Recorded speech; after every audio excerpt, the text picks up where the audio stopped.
So, as I said, we are going to cover garden design, and I'm going to look at the principles and all the different factors that you need to consider when you're designing a garden.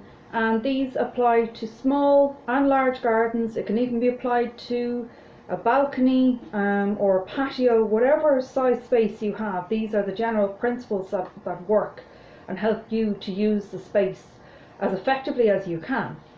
So the principles of planning: we have function, we have continuity, there's harmony, balance, scale, movement, rhythm, form and texture. So I'm going to go through all of these and hopefully it'll give you a better understanding of how to apply these and get the best out of the space that you have. So with function, you need to think about what you're going to use the site for. Will it be a family garden? And then you need to consider safety issues, whether it be for young children that are walking around or crawling around, as the case may be. And you've got to think about the types of plants that you have. So obviously you don't want plants that are thorny. You don't want plants that have potentially poisonous berries, because children will, as you know well, pop anything into their mouth. You've also got to think about the elderly in your family. Or perhaps if you have mobility issues yourself. So that would play a major role in you choosing the materials that you would use for a pavement, for example. So you wouldn't have gravel, because that's very difficult to traverse if you're in a wheelchair. It's also very difficult to travel across if you have a walking aid, for example. There's risks that you could slip over, or just that you won't be able to get the aid through it, and it would be very frustrating and not a very nice experience for the user. So you're always thinking about the user and how they will interact with the space. Outdoor living, recreational areas, so think about if you had a barbecue, or if it was a shared space with children and different generations.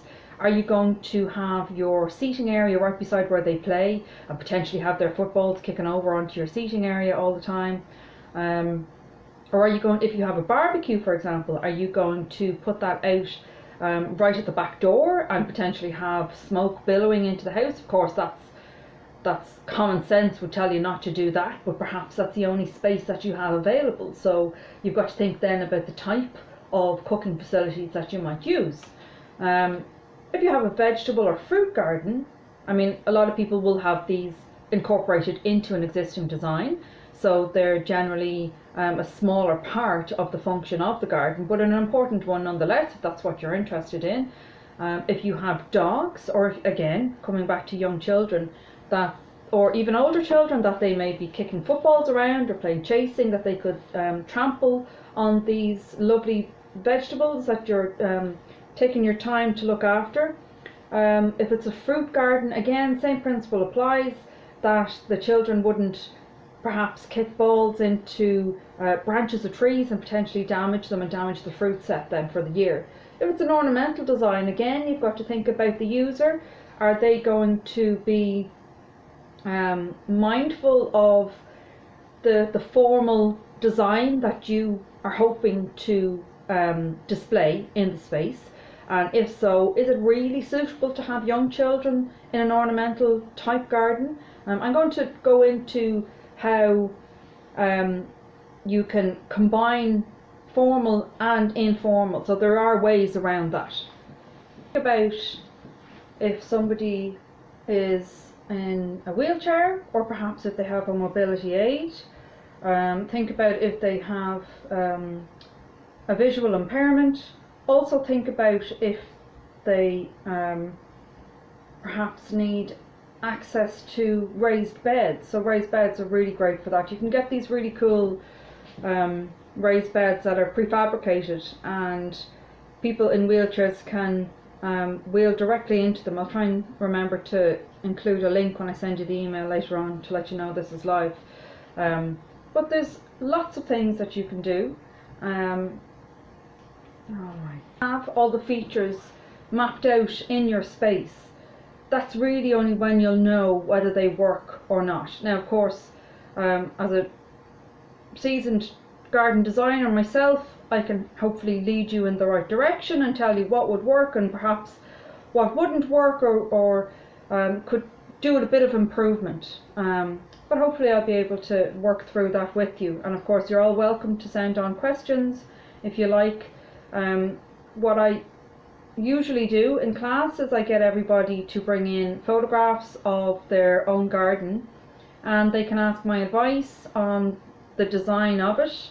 And of course I try to do that and as far as possible within the time frame that we have in class, but obviously things are a little bit different at the moment, so please feel free to send on photographs, and fingers crossed if I can get the webinar running for next week, we'll be able to have a chat about this, because I'll continue on in this vein and I'll talk to you more about how to design a garden using scaled drawings, and how to decide what plants best suit the space that you have. So that's very important. I'm sure you've all had times when you've had a tree or a shrub or whatever it happens to be in the wrong place in the garden, and you're forever trying to tame it, and that's not what we want to do as garden designers.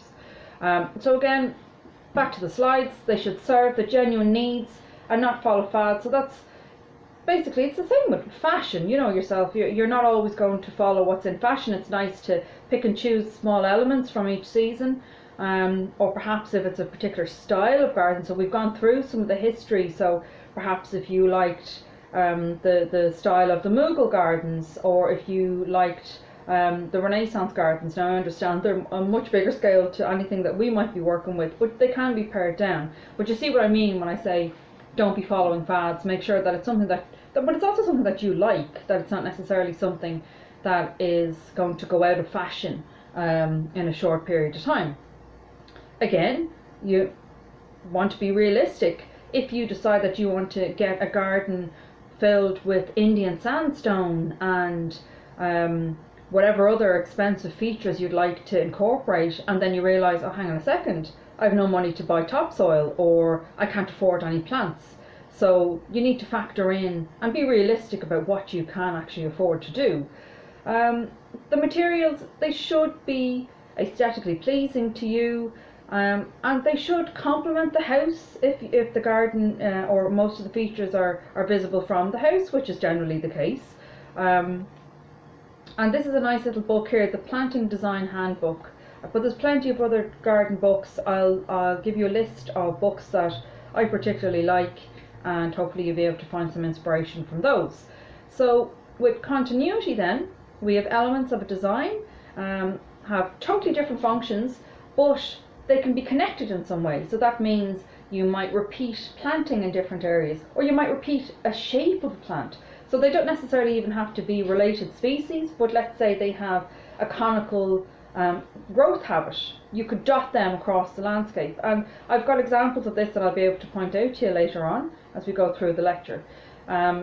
Also, you could incorporate continuity through colour. So let's say you had a particular type of stone in your house, you could have some elements of that in the paving, or you could have containers that would complement that and not be overwhelming, because you don't want to have just a monoculture, but perhaps that is your style. Whatever goes, really, it's your garden, you can do whatever you choose. But these are hopefully principles that will help you to get the best out of what you like. With harmony and unity then, this is where you can use hard landscaping materials. If at all possible, you can use those that are local to the area. It all comes down to price. A lot of these things, if you're going to order them in, if you're ordering in stone from Italy, you know yourselves, if you've ever put expensive tiles into your bathroom or your kitchen, it costs an arm and a leg if you're importing it in from another country. So think about that. But also think about, I had a design that I recently did for a family over in Dalkey, and they had a red brick house. So to complement that, we put in a driveway that had kind of warm orange and ochre tones going through it, but wasn't necessarily mimicking the house, but it certainly complemented it. You can repeat shades, shapes and textures. I've kind of gone through that already. If you have borders, for example, you can have this repetition that goes through the border, and it's going to add a little bit of a story. So everything that you put together in your garden, think of it as a painting. Think of it visually, how it impacts the user when they see it initially. So I'm going to talk about how to incorporate paths and pavements, different shapes of plants, and scale, all those kind of things as I mentioned at the very start. With balance, then, we refer to the ratio of mass to void.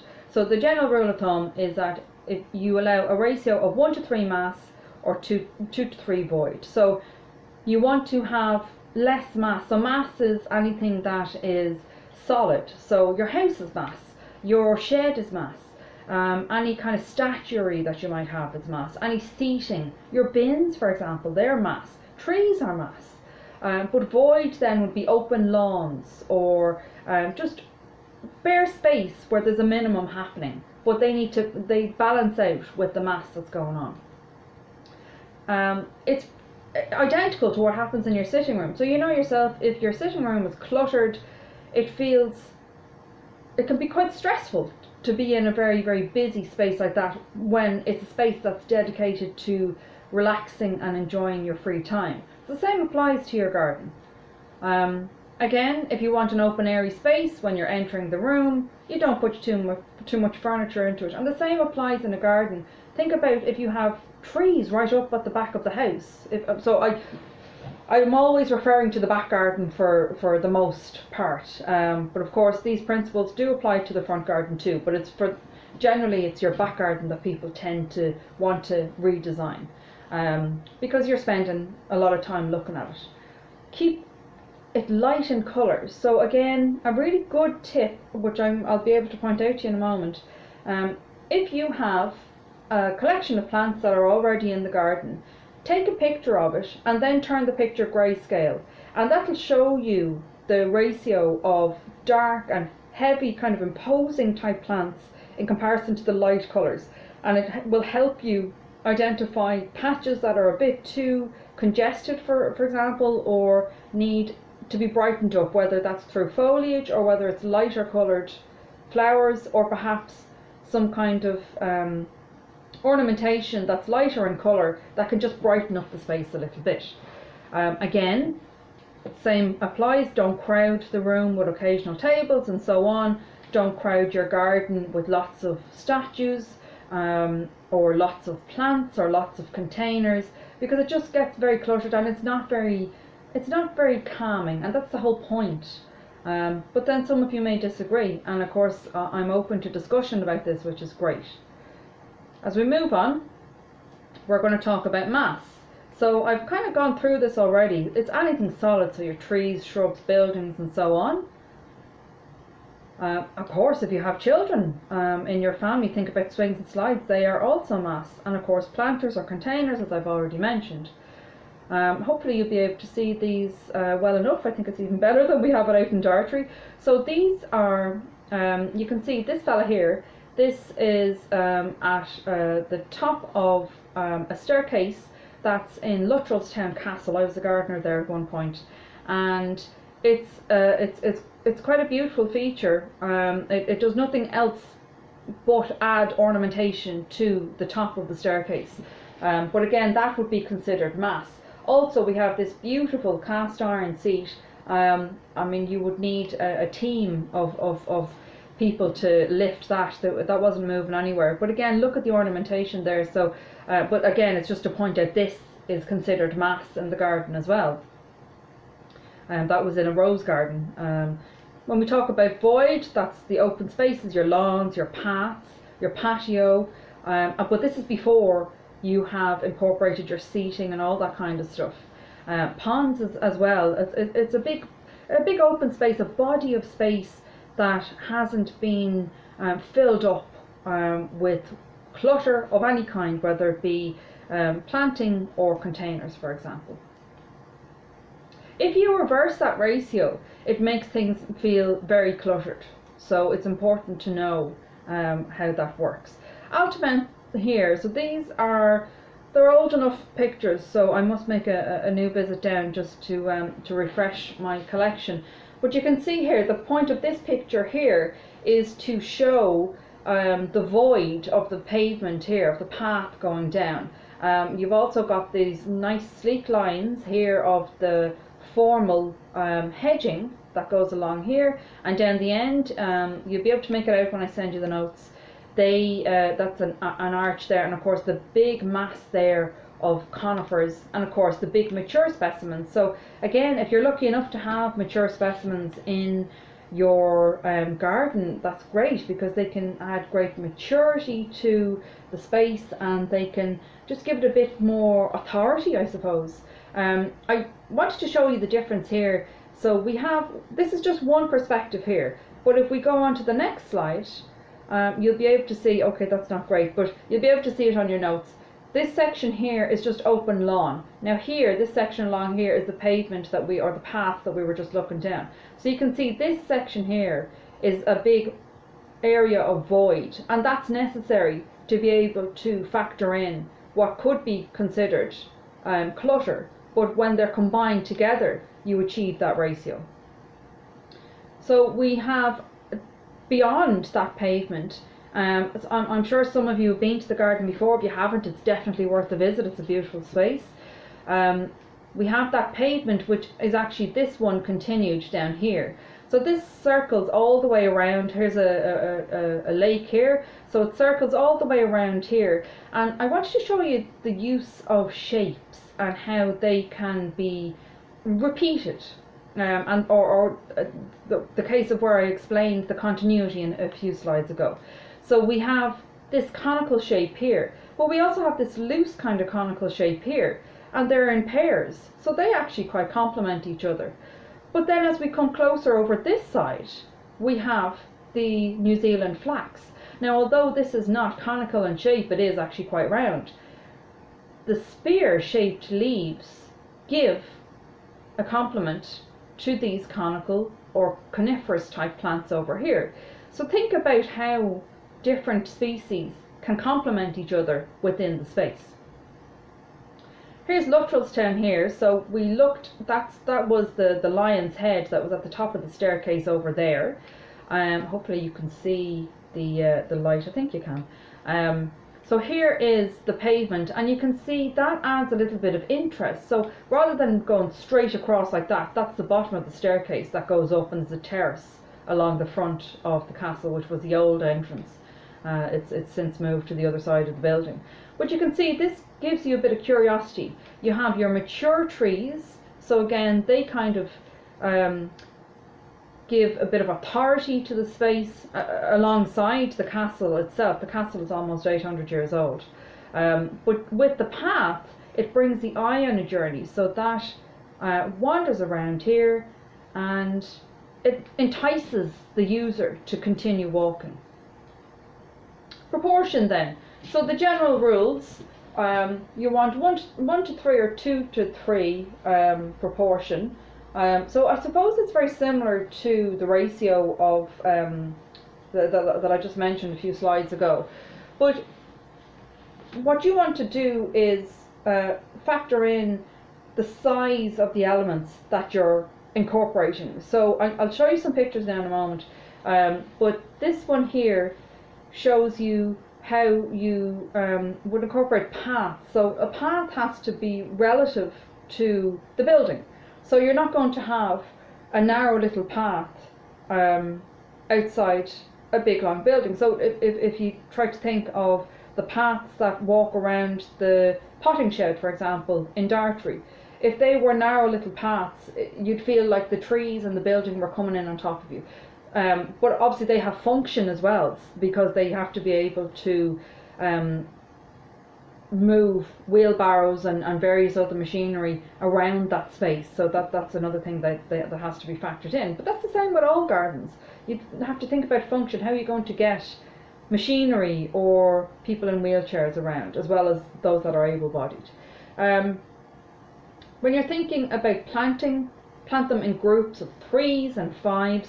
Generally speaking, now in saying that, after looking at that last slide with the pairs, that was quite unusual, because typically it's just more appealing to the eye if you have things in groups of 3s and 5s. So if you're either planting species that are of the same genus, or if you're planting plants that have the same shape, these principles apply.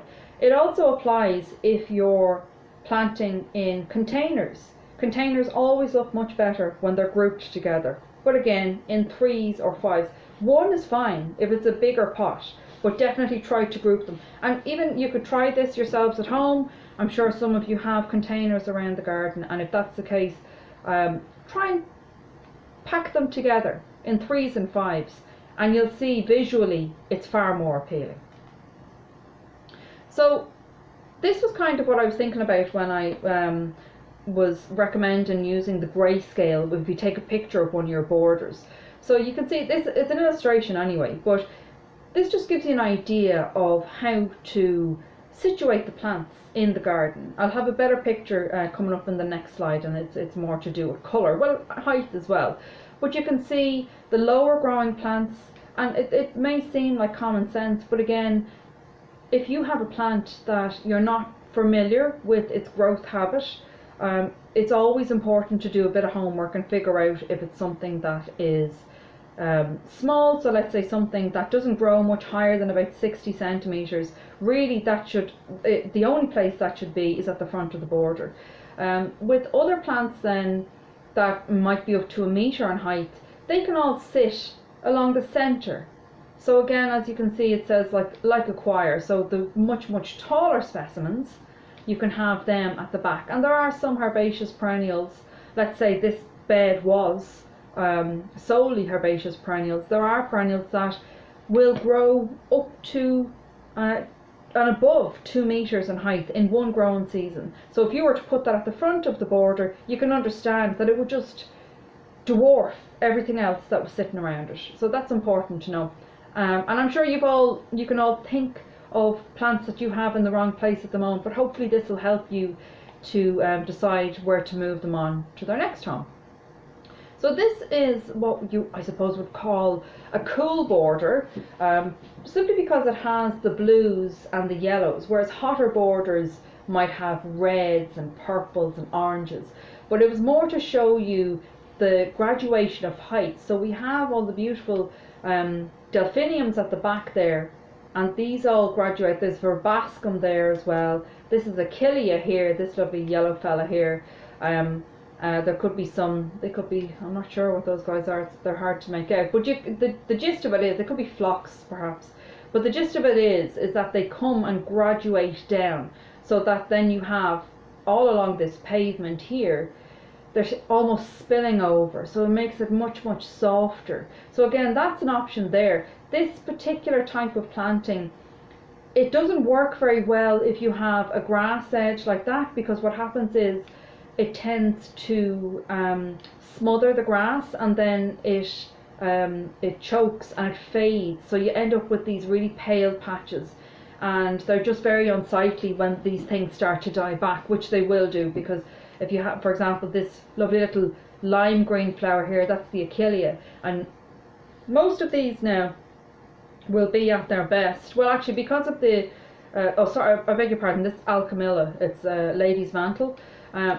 but because this is a bit of a telltale here, because this guy is in flower, they don't typically come out until the autumn, so this is probably a second flush of the Alchemilla here, but this does initially come out, and that's the thing with a lot of herbaceous perennials, that they will have their initial flush around May time. So think about geraniums, think about your Alchemilla, there's loads of bits. I'll share those with you in another lecture, where I'll talk about the timing of plants and when they come into flower, and the best time to have them in the garden, and when they really start to show off, and then how you can incorporate those into the design you already have, or how you can perhaps start from afresh. But it's exciting. So but this is really just to show you how to fill up the space. So again, if we look at the layout of the garden, think about an island bed. So we have the island bed here, the house is back in the distance, and you can see the house, and it kind of entices you to go over and visit the house. Whereas if you have the bed where everything is taller in the centre and things get gradually lower in height as you come out to the edge of the bed, the house is obscured. Now perhaps if you had a nosy neighbour and you didn't want them looking over to your house, this would be ideal, and it wouldn't be up on top of the house, and you'd have something visually appealing that you could look out from the house, but you wouldn't necessarily have people that could look in through your windows. If you want to talk about scale, then think about, so I suppose this is harping back to the proportion again, and thinking about the size of buildings and the size of pavements and the size of bedding schemes, for example. I have some pictures coming up now from Luttrellstown. Of course, we don't all have 800-year-old castles and 500-acre estates that we can play around with, but we can scale it down and we can adapt it to our own spaces. So as you can see, not to be flippant, but you can see that I have a picture here of the castle. So that lion's head is there, and the pavement that kind of snaked around came up, and this is the terrace at the front of the castle here. Beautiful space. It's definitely worth a visit if you ever have the opportunity. But you can see with a big huge castle like this, these are herbaceous borders. There's a staircase that comes down onto the lawn. These are herbaceous borders that wrap around either side of this upper terrace here. This, and even from this distance you can see that it's quite densely planted. That border there is probably about 6 meters deep.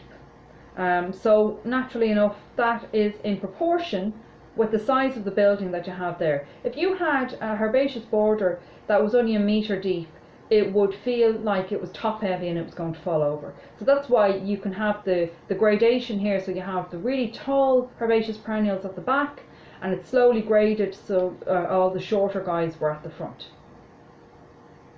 Now again, okay, I'm sorry for the lighting there, but you'll be able to see it better when you have a look at the slides when I send them on to you. But again, this is the other side of the castle, and you can see the beautiful formal lawn within the arboretum. And this bed here is at the main entrance to the castle. And again, this bed is probably about 20 meters long, and it's about 4 or 5 meters deep. So of course you're not going to be incorporating something like that into your typical suburban garden. But again, it's all to do with scale and proportion and scale in the back. If they had a bed that was even 1/3 of that size, it would just be swallowed up and it wouldn't work.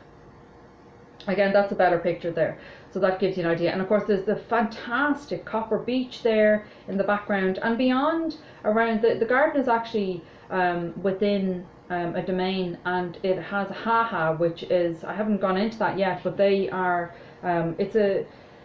it's effectively like a ditch that goes around the boundary of the domain.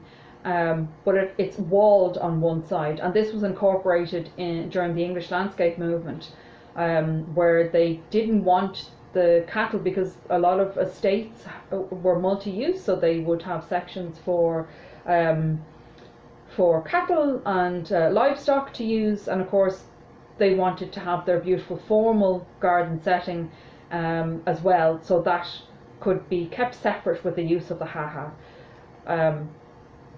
Illusion then. This is something that you can readily do in your own garden.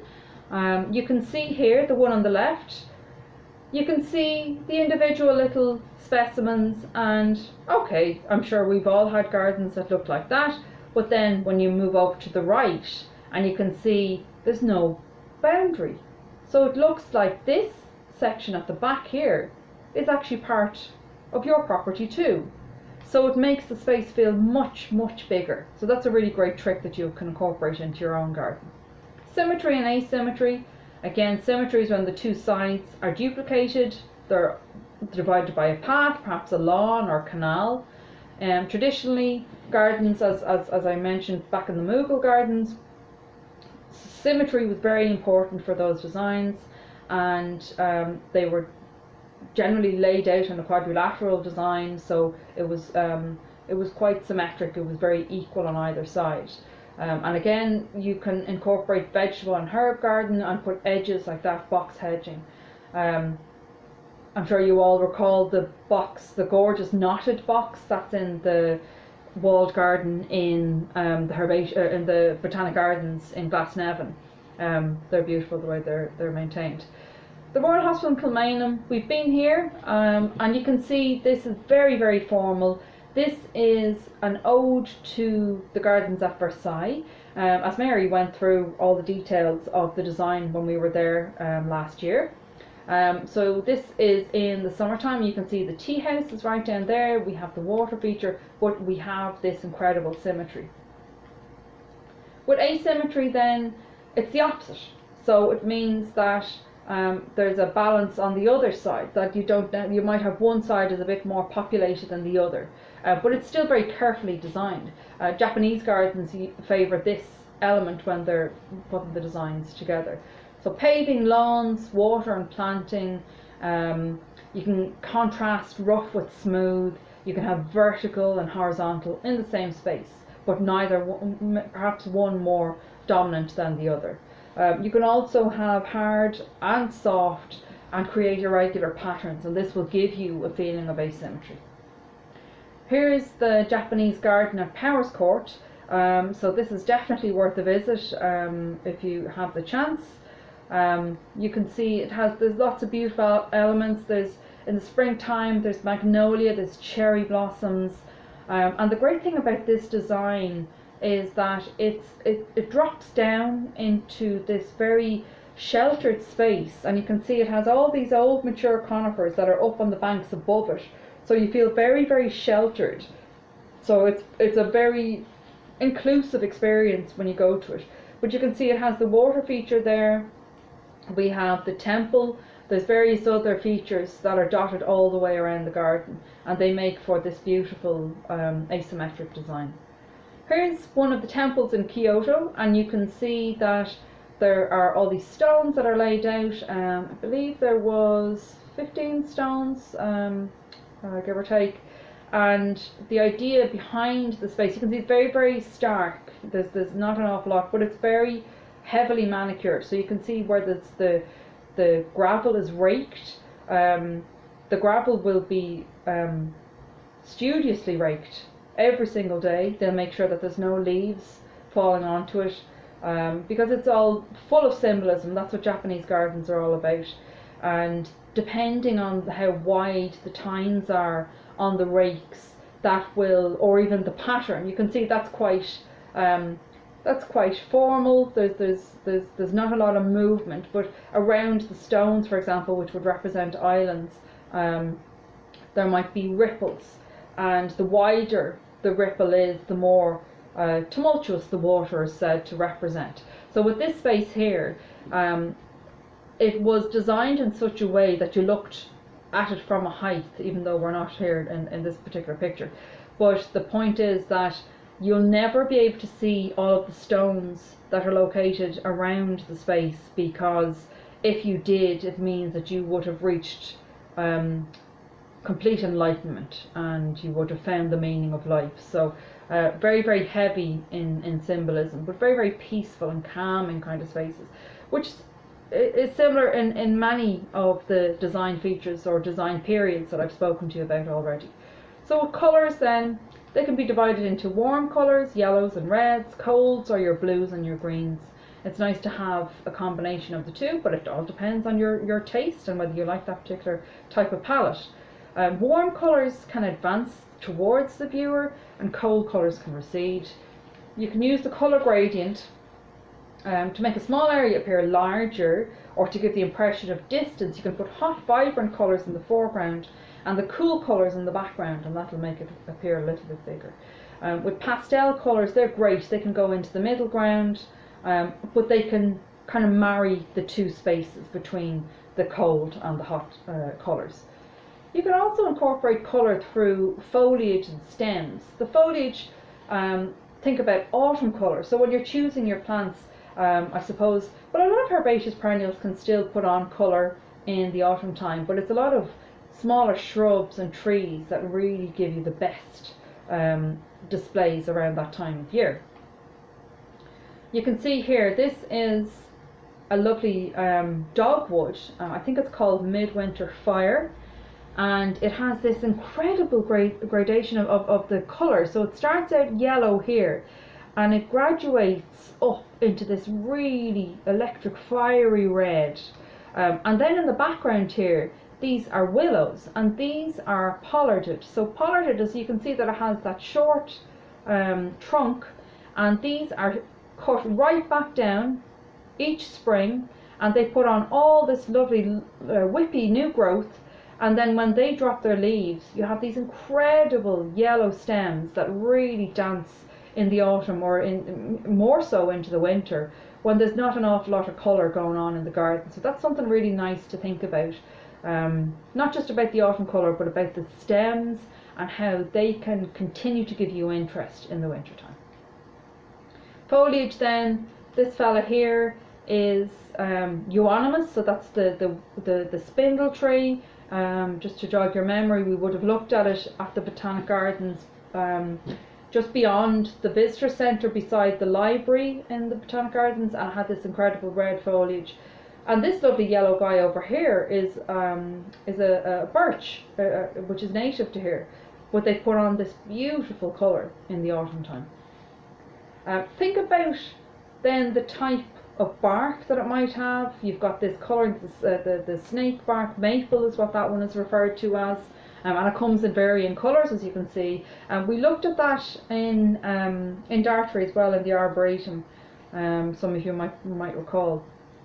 Focal points then. So these are used to entice people into a different area. It might take your eye over to a distant view, it might create a point of interest, and you might have approaches laid out from different directions. So you've got to figure out, does it look attractive from all those different approaches? Everybody's familiar with the focal point, the temple there in the War Memorial Gardens, which is quite a dominant feature when you're stood underneath it, but it blends in very well, very formal. Of course, that garden is very, very formal in its design. But focal points in a smaller garden, you could add a gate. And of course, everybody wants to go up and see. That's enticing me to walk up towards it and walk through. Whereas if you have a path that's kind of a little bit more scruffy looking, but there's still a path. So a path brings you somewhere. So it entices you down there. It gives the illusion of a longer garden. It makes you want to travel down. And then of course, it's going to be a very different experience standing in there in comparison to standing out here at the start of the path. With formal gardens then, very, very strictly controlled. They're permanent and they're quite stable. And they can be a little bit fussy, but there's ways that you can relax that a little bit by adding herbaceous borders. So that gives you a bit more artistic license, where you can add different textures, different colours, different heights, and it's not just all the formal green clipped hedges. And this is known as structured informality. So it can look very, very smart in the winter when all the stuff has died down, but it still has the formal layout. So here's an example here. This is Lodge Park Walled Garden. This is the garden that I was the gardener in up in Straffan. I'm not sure if it remains open. You'd have to get in touch with them. But this was the double herbaceous border. This is a cross shape here, and it was really at its best in early spring. The gardener previous to me spent his lifetime together with the owner of the garden collecting really unusual plants, and you can see the repetition there. So that's a really good example. These are you can see they're there and they pop along here. They are the ornamental alliums. So they have those big beautiful seed heads, and you can see he's done the very same all the way along there. But again, that's we have a pop of blue with your agapanthus, or there are some geraniums that are starting to come into flower there. At the back here, I don't know if you can make it out very well, you will be able to see it with the notes. These are ornamental elder. So this is Sambucus nigra, and this is called black lace. And the nice thing about this is that they have these beautiful smoky pink blossoms in the springtime, the same time that your common elder and the hedgerows would have. But the only thing was that they grow like wildfires, so they were quite imposing, and there was nearly five or six on either side. And when they put on, they would be clipped back very heavily, and when they put on all their growth, then you can see, if you put on the grayscale to this picture, that they would just vanish, because it's the foliage is so dark it's almost black. So, you know, I think in this case a little bit less would have been more. If you've never had a chance to go to the Royal Hospital in the summertime, it's definitely worth a visit. This is the medicinal borders, and they are either side of along where the formal trained apple trees, apples and pears, and that's definitely worth a look. And you can see they decided to lay it out in strips as opposed to little swathes of flowers, to kind of mimic what they think would have been the layout, just for ease of harvesting the plants back in the day. Informal then, this is from the English landscape movement. So they didn't like the geometry, and that suggested control of nature, but they went on and they controlled nature in their own way, but it was on a much larger scale. They incorporated huge lakes into estates. Capability Brown, who I've spoken to you about before, he was one of the main protagonists. In fact, as I've said, he borrowed it from Charles Bridgman, who was his mentor and who he had trained under, and he was one of the most influential gardeners of regal parks and gardens all around London, and he was the one who incorporated ha-has into gardens, but I think Capability Brown was in the right place at the right time, and he ran with it, and he has the legacy of having hundreds of these designs, not to take away from his ability, because he was able to adapt a lot of big old estates and incorporate the designs, and his evidence of that is seen all across Britain. So then movement. Think about soft and hard landscaping, and think about how you're going to repeat them. But then think about how sunlight is going to move across the landscape, and how it's going to interact with the foliage and the flowers. Think about grasses. So you're not just thinking about an element actually moving, you're thinking about how it interacts with its environmental factors. But you've also got to factor in the movement side of things, where they physically move. So your grasses, flowers that are tall and slender, and the sound that they can add to the garden when it's windy out. This is another example of how repetition can work. So this is the Botanic Garden in Dunedin in New Zealand, and you have your coniferous specimens here, but they're dotted here, but they also pick up on the peak of the conservatory here, but then we have this one over here. So it does work, but it's very careful. You have to very carefully decide where you're going to spot these things in the landscape. Movement then, think about your paths. So this is again, we're back at the side of the castle in Luftrostown. This fella up here again is where the lion's head was, the ornamental feature on the staircase. And this is a turret here that's at the side of the castle. That wasn't very clear in the previous slides. But there's a spiral staircase here, and that spiral design adds movement visually to those that are purveying it. Think about water, think about your ponds, lakes, or if you have a channel or a rill, for example, like we saw in the Moorish gardens. You have to be very careful about the material that you choose to cross it. If it's crossing over flat terraces, it can sound very different to a calmer flow over loose stones or boulders that it might effortlessly flow around.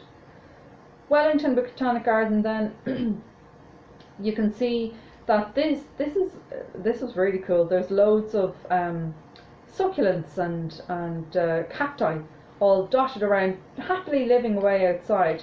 The pavement here curves around, so that gives the movement there.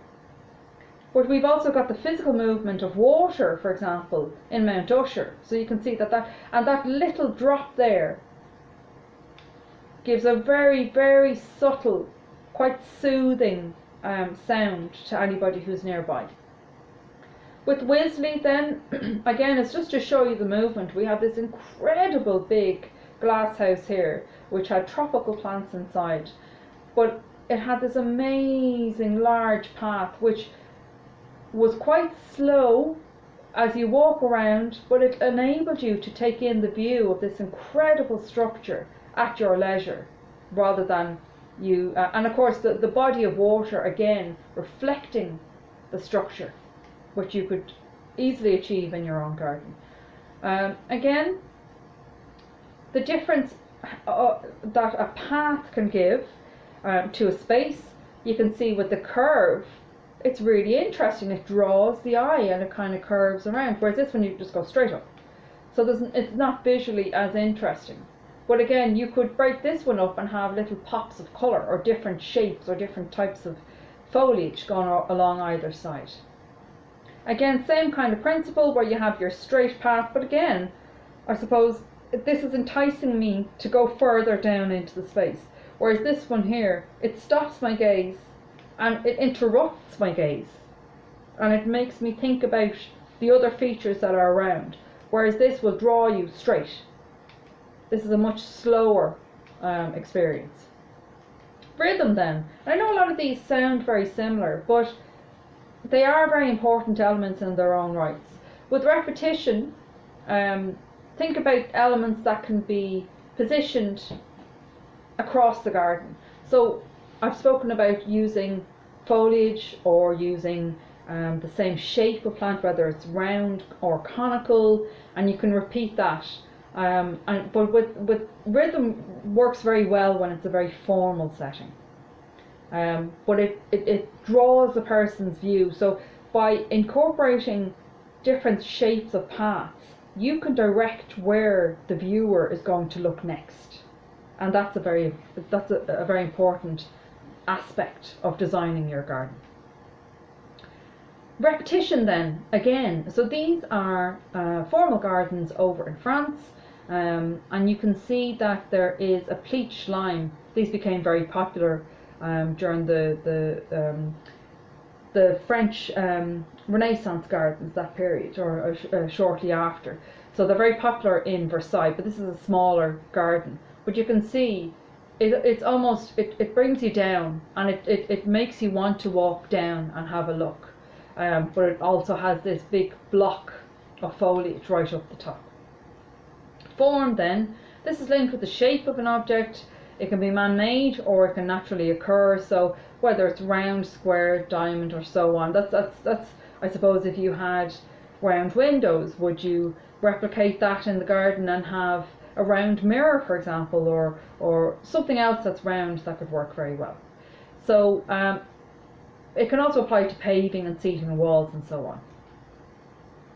If you're talking about plants specifically, these are the different shapes of plants. Pyramidal is a triangular kind of shape. Columnar then is straight up. Fastigiate, it means when the foliage grows upwards. Flat means that it may have a flat top. Prostrate could be something that's kind of spreading.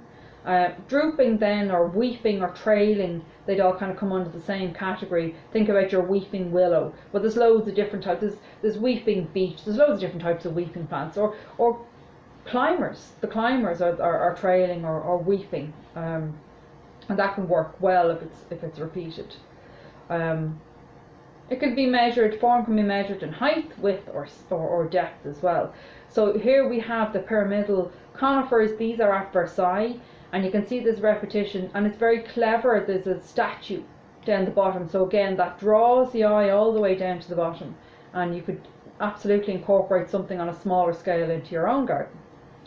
Here's again, this is it a Wellingtonia? It's one of the conifers in Luttrellstown, and those trees in the Arboretum, I didn't really get to show you too many pictures, but they have an incredible collection in the Arboretum, and the trees, some of them could be at least 400 years old. Texture then. These help to bring individual elements together, so you can use colour and shape. So a lot of it is, they are very similar, but there are distinct differences between the elements that I'm telling you about here.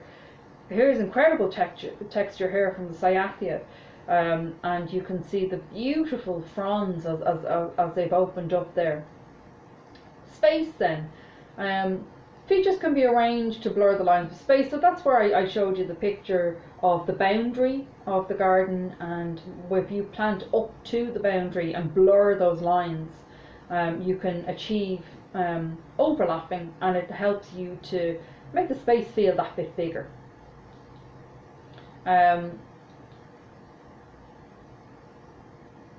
Yes, shading is very important when it comes to how you incorporate different plants into the garden. If you have a small space, I would try to avoid using large plants that could create shade, or might just overwhelm the space. Architectural plants, again, as I've just mentioned there, they can make a small space feel quite confined and congested. So when gardening in small spaces then, and a lot of this would apply to all of your gardens, think about dark colours. They can make a space feel smaller. Light colours can really open it up. So I've kind of gone through most of this. Illusion then, so that's the blurring of the boundary lines, which can help to make the space feel bigger. Repetition helps, that's through colour, texture, materials and so on. And then different types of plants. You're not going to have all evergreens or all climbers. It's nice to have a combination of all of those things. And of course, as time goes by, you'll become more familiar with different types of plants. I can get you started on your journey, but there's only so much that I can share with you in the time that we have allotted for the course. Urban design then, so think about, now this is very urban, so this is in over in New York, but they've been very clever with their use of the space. They have wood, which makes it a bit softer against all of the concrete buildings or the brick buildings, but they've incorporated some nice foliage there, some lighting features, and there's still a bit of space there to entertain guests. Containers then, I'm sure any of you have been to Helen Dillon's garden in the past. You'll be familiar with the dustbins that she used, and she said that she would incorporate up to 50 different bulbs and have this repeated design feature in the garden, which would start from the earliest of tulips right up to the very latest, and it would give a couple of months of interest, which is a very clever way to incorporate colour into the garden before the herbaceous borders had really woken up. We also have containers here that are stacked. So I did this with my class when I brought them to Bloom back in 2015, and but we added strawberries and they cascaded over the side, which was a really nice feature. You can have containers of all sizes. This is probably the height of an average person. You can see it's quite wide, and all it is an ornamental grass. I think it works really, really well. Or like this was over in Italy, in Bergamo. I really like this palette here. That's a bench actually, and people could sit on it. But they incorporated, again, ornamental grasses to make them look like splashes of paint. If you're really short on space, you could use columnar fruit trees. So this is where they only have one stem. Their spurs are very short that the fruit grow off, and you don't need to worry about them taking over, but they do need to be trained. You need to prune them religiously every year, otherwise they'll lose the shape that they were trained into. Fan trained fruit trees, I think I might have even shown you this picture before. This is over in the RHS garden in Wisley, and that's again, that's another fantastic garden if you want to learn about loads of different training techniques for different plants. They show you how it's done. This is a pear tree, I believe, and this is about 50 years old. So this had been formally trained, and it's just a thing of beauty. A really spectacular example of gardening skills. You could also incorporate apple cordons, so they're at a slight slant there and a 45-degree angle. Is it even 45? But anyway, it's used, a practice used when you don't have an awful lot of space, and the slant there helps for the sap to rise up into the plant and get up into the fruit. Again, look at the amount of pear fruit on this particular specimen here, but this is what you could achieve. This is an espalier, which I've talked to you about before, but this is one of the finest examples that I've ever seen. We also have raised beds. So I've spoken about raised beds, I've mentioned them a couple of times. We have some beautiful sweet pea. Again, this is the garden that we did at Bloom. It was only a postcard garden, only a tiny little space. It was 2 by 3 meters, but we wanted to show how you can incorporate that lovely wild feel. All of this, apart from the foxgloves, was grown by the gardening course, and we were very lucky to have that opportunity to show the garden at the competition. If again ground space is at a premium, why not grow upwards? You can certainly use these kind of planters, and you can fill them up with whatever you choose, whether it's herbs or soft or woody. You know, typically the soft ones would work much better in such a small space. The only thing is they are at your mercy. Like containers, this is effectively another container. You have to make sure to water them and to feed them on a regular basis. But they actually work really well here to give that air of privacy in that particular space. There's some more ideas. This is just a shoe tidy, and you can see they've thrown in loads of different types of succulents, which is really cute. I like this idea here where they've used shutters and they have some succulents spilling out over the edges there too.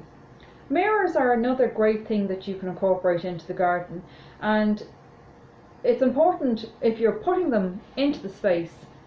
Not only are they suitable for the outdoors, a lot of the time the ones that are suitable for outdoors, they don't have the best reflective qualities, so sometimes indoor or mirrors intended for indoor use work better, and it's just a matter of making sure that they're sealed very well, that they can withstand the elements if they're outdoors year round. So what this can do is, if it's put at an angle, it can give the perception of depth again, so it can make your garden look much longer than it is and make the space feel much bigger. It's a very clever use. I would probably favour something like this more than this, because I'd be a bit concerned about bird life and how they might injure themselves if they don't really understand mirrors. So if they flew into the mirror course, they would be seriously injured. But it's definitely something, maybe even on a smaller scale, to factor in and think about using in your garden. So that pretty much wraps up the start of the principles of garden design, and I really hope that you find those slides useful. As I said, I will share them with you later today, and I will have more lectures ready for you on how to choose the right plants for your garden, how to design the space, and how to choose the plants for their height and spread, and all those different factors that you're probably not familiar with yet, but you can definitely use when you design your own gardens. So I hope you found this useful, and I really hope that the sound and the quality of the images will do, and you'll be able to hold on to these notes as long as you like. Thanks a million, guys.